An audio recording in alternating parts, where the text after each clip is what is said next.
Hi and welcome to the Core Finance Master Investor Show. My name's James Faulkner, I'm the editor of Master Investor magazine, and I'm joined by none other than Dame Helena Morrissey, who is the head of personal investing at Legal & General. Hello. How are you doing? I'm very well, thank Glad you, to have you on the James. show. Happy to be here. We're here to talk about women in business, and specifically women in the investment industry. You're the perfect person to talk to about this because you've done a lot of work sort of on women's empowerment at work and things like that. Can you just, to begin with, can you just give us an overview of the state of play with women in UK business? Where are we at now? Because we've come a long way, haven't we? But there's still work to be done. Well, there's still more talk than actual results, I think. Certainly there's a lot of action, but not a lot of results. There's been great progress on women on boards in the UK. So since I founded 30% Club in 2010, we've gone from 12.5% women on FTSE company boards to over 30 now. But to be honest, I think that's really given a bit of distraction away from the fact that we haven't achieved enormous progress on other areas. And so we still have significant gender pay gaps, and in finance, our sector, unfortunately, is pretty much the bottom of the heap, particularly when it comes to women in senior roles, women running businesses, women entrepreneurs being financed through venture capital financing, and to be honest, women in fund management. It's still a rare species, I'm afraid. And the 30% Club, when you mentioned when you first set that up, there was only about 12.5% female board members. But we've made it over the 30% threshold now. So what happens next? Does that become the 50% club, or where do we go from here? Well, to be honest, I think the 30% target has been perceived more as now shorthand for just wanting better gender balance at all levels. And the 30% came about actually through me realizing really through other expertise. I'm not a scientist or a neuroscientist or anything, but I had done a lot of reading around 30% is the point at which you sort of feel more like a person in the room rather than a token. Right. And that resonated with me, and I was the only female member of the Investment Association board for a while. And, when you're the only woman in the room, I'm almost ashamed to admit it, but I sometimes have hesitated from speaking my mind or even just disagreeing with other people. When you're 3 out of 10, one of 3 out of 10, you're treated like just another person, and you feel that way. I think it's more important actually, rather than just raising the target for women on boards. I'm not saying that's kind of one and done, but I think the most important thing is making sure that we have better gender balance or better diversity, not just women as well, at all levels of companies. That we do have, we reflect the customers that we serve. That actually we don't just have one type of person making it to the top. The financial crisis was, yes, partly because we had very homogenous boards, but also arguably we had groupthink in the management level as well. And obviously as well, women are very highly educated these days. I won't go on about university statistics which show that women sort of are 60% of graduates, or certainly those with firsts or whatever, but it seems such a waste of so much talent. And there's also the argument, particularly when it comes to fund management, I think, around needing more diversity of thought. And I don't claim that women are the answer to every aspect of that, but it is a very symbolic starting point for improving diversity of thought. And talking about the financial sector specifically, women in the financial services industry have actually still got a mountain to climb, haven't they? Because I saw some statistics recently that the gender pay gap in the financial services industry is actually 22%, which is more than double the average over the entire economy. Yeah, and I'm afraid, we're just about to have year 2 of the formal mandatory reporting of a gender pay gap, and I suspect it will be worse again for the finance industry, not because we're not doing anything about it, but because the data is reflecting the position last April. It's almost a year, well, it's a year's lag. And of course, 2017 was a very good year for markets, and it means that the top paid people got paid even more than people sort of average or lower down. So we are going to see it worsen. And I have to say, I think it is still a challenging environment. I won't go so far as to say it's a hostile environment for women, but it is, you're still a bit of the odd one out. And I think culturally, we still have some way to go, for example, to embrace different ways of working. There's still a culture of presenteeism. People are expected to work all hours. Obviously, I'm not saying people shouldn't work hard, but I do think we can work in a smarter way and allow men as well as women to have a life as well as a career.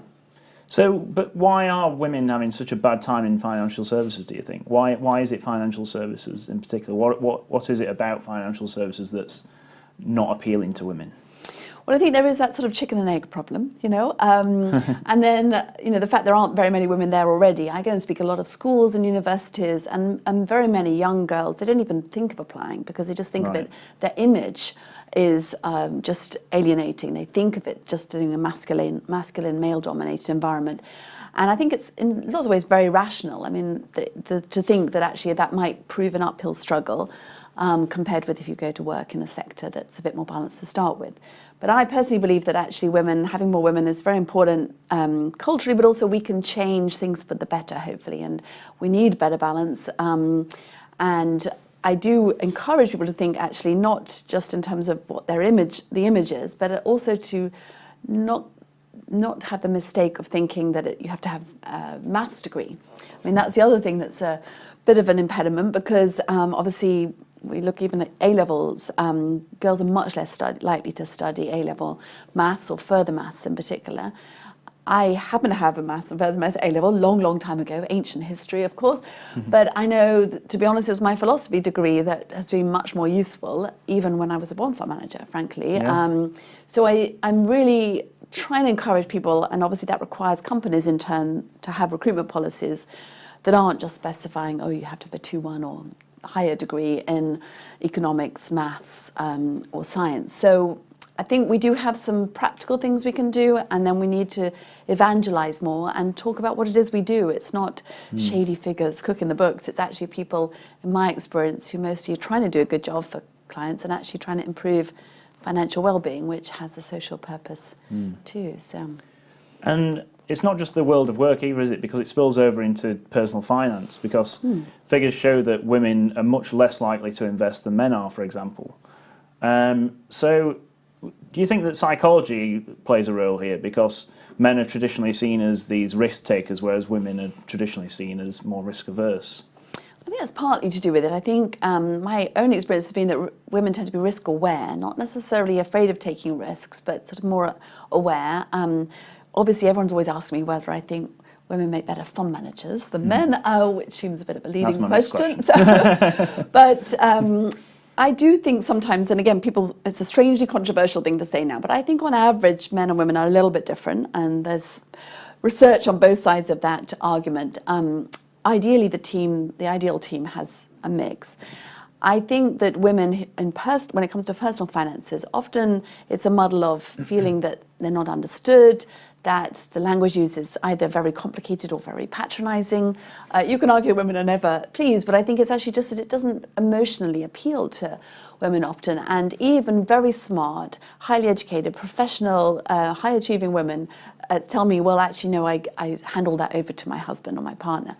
And unfortunately, that means that women are often, in later years, quite vulnerable financially. And the statistics suggest that women in the UK, when they reach the age of 65, have a pension pot only 1/5 of the size of the average man's. Wow. Not just 1/5 less than, but 1/5 of. And if you're divorced, apparently, and this is data that I've not worked on myself, but a woman's pension pot is on average £9,000, the whole pot. And she becomes very dependent on family and friends. So what do we need to do to make investing more accessible to women? What are the main things that we can do you think? I think we need to make it more relevant and recognise that actually it's not a question to sort of build it and they will come.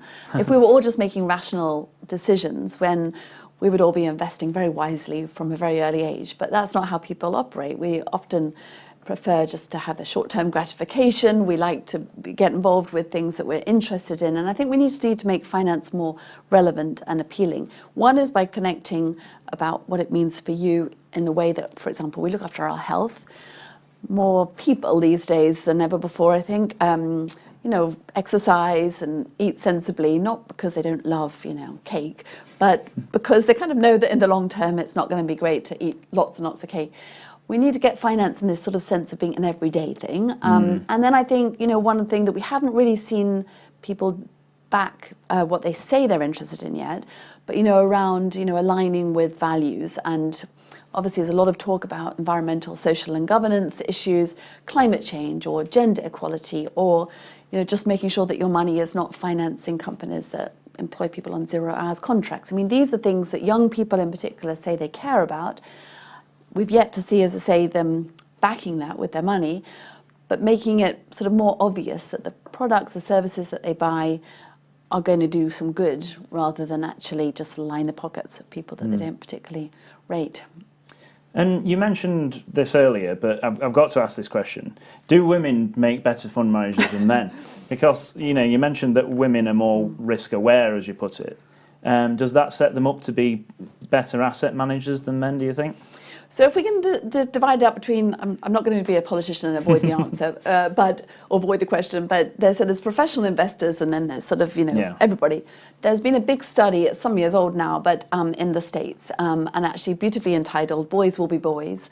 And it was a group of 35,000 American households, and they realized by analyzing the returns that these were just unprofessional amateur investors, that the women tended to, on average, I think it was close to a 1% gain each year relative to the men, only because they traded less. Right. So that was an interesting finding, I think, that they attributed it, these academics, to the fact that women tend to be less confident, this sounds like all the stereotypes, than men, and typically overconfidence meant that you tended to act on your beliefs, whereas actually you might not. And all the studies show that people who trade less frequently achieve better returns over the long term. So that's one of the reasons why I think women, and that spills over, I think, into professional fund management, we tend to sort of stick with the position. Now that, of course, you need to also have the courage of your convictions, you need to be decisive, which is why, and there is research showing that mixed gender teams perform the best of all. Right.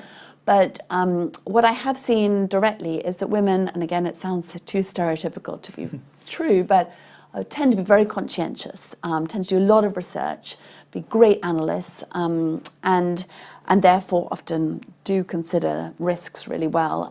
It's just that taking the plunge that sometimes I think we need somebody just saying, just go for it. And women tend to be a little less good at doing that. So maybe there are pros and cons, and what you need to look for if you're picking the best team is mixed gender. Okay, and on that note, thank you very much. Thank you, been a pleasure. Don't forget you can read more from Helena at masterinvestor.co.uk. Thanks for watching.